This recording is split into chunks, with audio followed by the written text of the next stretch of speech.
fences massive diesel generators to power those electric charging stations.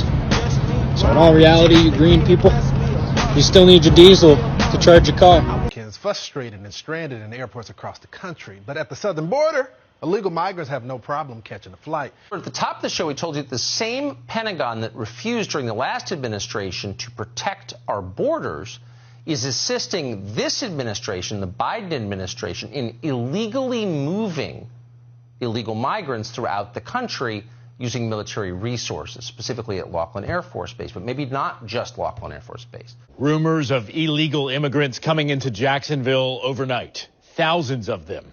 We have been investigating, and now the Biden administration confirms that is happening here. We've just received during the show a statement from ICE confirming what we reported. There have been flights of illegal immigrants, foreign nationals, from Laughlin Air Force Base to other destinations within the United States. Pennsylvania is the latest state seeing an influx of ghost flights coming in the middle of the night, full of illegal immigrants. According to a letter sent to Homeland Secretary by Congressman Dan Moore, hundreds of illegal migrants have been flown into Scranton International Airport by U.S. government chartered flights. And this isn't the first time we're hearing about it. Illegal immigrants from South and Central America continue to surge across the U.S.-Mexico border. And these photos show a chartered 737 coming from Texas, landing late Saturday night in Jacksonville. The Biden administration is keeping Congress in the dark on this. I think they know that Americans would be outraged. This one came in from Houston, then headed to Westchester County, New York. But a history shows the airline has been flying in and out of Jacksonville International since at least August 13th. Flights coming from places like Burbank and Ontario, California, as well as Houston, El Paso, Austin, and McAllen, Texas. He's only been in for 9 months. Mm-hmm. And he's gotten so much done. I just want to say, do you want to tell folks? I mean, I don't want to bore people with the list, but the list is long. Yeah, but then bore them. All right. He signed a $1 trillion infrastructure bill. He got a $1.9 trillion COVID relief plan passed in March. It was a little messy, but he ended the war, a 20-year war in Afghanistan. He canceled student loan debt for more than 300,000 Americans with disabilities. Yes. He returned the U.S. to the Paris Climate Accord. Thank you. We're all in this together, baby. Unemployment is down, very much down. Yes. And you can't blame the guy for the pandemic. If you don't wear a mask, then I blame you. I mean, it's when you hear things like it was a little messy. People died in Afghanistan, ma'am. Right. People fell out of planes. Soldiers were killed. People. How dare you say it was a little messy?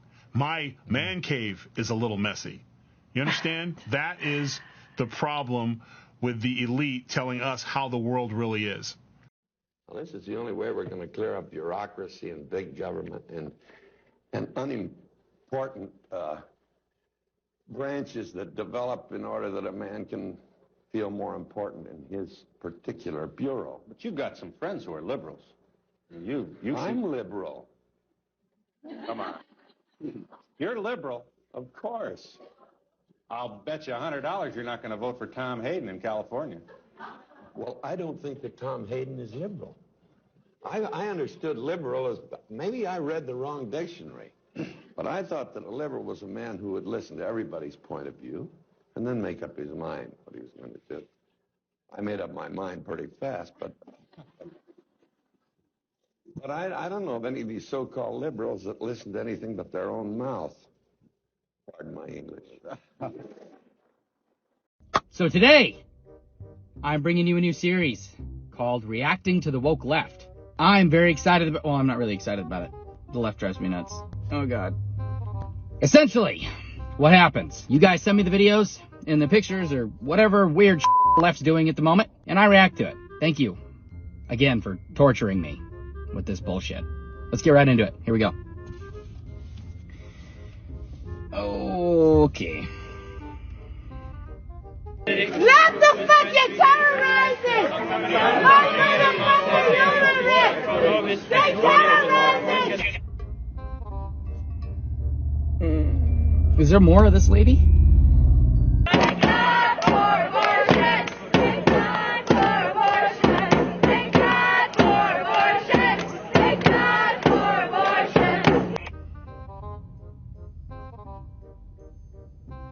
She knows her is hanging out, right? I'm pretty sure it's there. I mean, it's blurred, obviously, because it's hanging out. She knows that, right? Oh. And isn't saying thank God for abortion kind of hypocritical? Yeah, I did.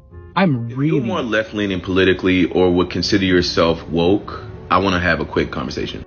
The older I get, the more I find myself wanting to distance myself from the left or like wokeness. It's not because I disagree with what people are saying, it's really because I disagree with how people are saying it.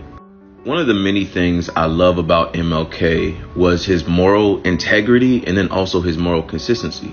See, no matter how he was treated, he had a belief about how people should be treated. He wouldn't let other people's morals dictate his. He was consistent in his belief about how people should be treated. Man, I wish we could get that back. Like, I just feel like so many of the philosophies that we have today are, you treat people how they treat you, instead of treat people how you believe people should be treated. Like, I really don't understand what it is to be woke anymore. It's like people wake up to behave like people that are sleeping. It doesn't make sense to me. Exactly 1 year ago, at an international biosecurity conference in Munich, another global pandemic was predicted, this time involving an unusual strain of monkeypox. At this conference, a timeline and scenarios were laid out of the next global pandemic involving monkeypox. All predicted so well, and even stranger that the U.S. government has bought up millions of vaccines for the monkeypox virus. But these predictions seem to be an all too common theme, as we all remember in Event 201, which is a coronavirus pandemic simulation. And just a couple of months after Event 201, the coronavirus was found in Wuhan. This man, George Gao, who was the director for the Chinese Center for Disease Control, was at Event 201 and the monkeypox conference. Avril Haines, who was the director of national intelligence, was also at both simulations. Go figure.